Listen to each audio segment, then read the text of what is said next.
त्यांच्या वाढीमून गेली नाही, सुभाषचंद्र बोसांच्या वाढीमून गेली नाही, ती कुणाच्या वाढीमून गेली? गांधीजी पंडितजी. अरे म्हणजे सूर्याने अंधाराशी सोरीक करावी, सिंहानी सशाशी सोरीक करावी, शेषानी गांडुळाशी सोरीक करावी, असतं नादानपणा आपण केला.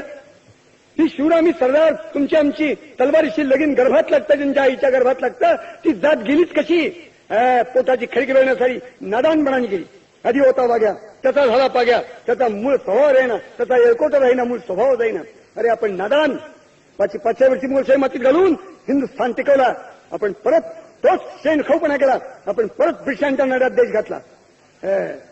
गांधीजी पंडितजी किती मोठ्या असोत, देशाला टिकायचं असेल तर गांधीजी पंडितजी हे मंत्र टाकून देऊन गोवा ते गोंदिया, कोल्हापूर ते डांग महाराष्ट्र उभा केला पाहिजे. शिवाजी संभाजी रक्तकटाचा तो महाराष्ट्र उभा करून हिंदुस्थानचा उद्ध्वस्त चाललेला, उकेडात सुथडा वाटवत चाललेला संसार टाळण्याचं काम ज्यांनी चूक केली त्या महाराष्ट्राने केलं पाहिजे. ते काम करण्यासाठी तुमची आमची तडफड आहे. मी सगळ्यांना विनंती करतो की एवढ्या शिवचंद्रांचं जे व्रत घेतली प्रत्येक घराघरात करण्यात आठवायची पोरं उत्पन्न झाली पाहिजे.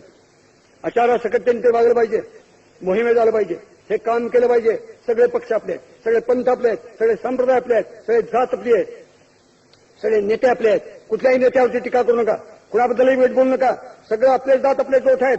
सगळ्यांना घेऊन हा हिंदुस्थान मोठा करण्याचं, चुकीचं दुरुस्त करण्याचं काम महाराष्ट्र करू. महाराष्ट्र मेला तरी राष्ट्र मेले, मराठा विना राष्ट्रगाड आणता आले.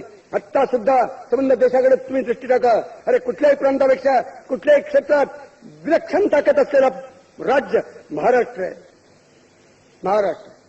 महाराष्ट्र हिंदुस्थानचं काळीज आहे, महाराष्ट्र हिंदुस्थानचा प्राण आहे, महाराष्ट्र हिंदुस्थानचं हृदय आहे, महाराष्ट्र हिंदुस्थानचा आत्मा आहे. आणि तोच नरान झालाय, तो दुरुस्त केला पाहिजे.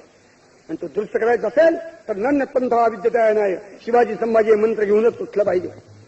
त्याच्यासाठी आई भवानीला मागणं आहे की आपण सगळेजण एक दिलानी, एक इच्छाशक्तीने, एका हुंकाराने सगळ्या समाजाला, सगळ्या पंथांना, पक्षांना, जातींना, सगळ्यांना घेऊन हे हिंदू राष्ट्र उभं करूया.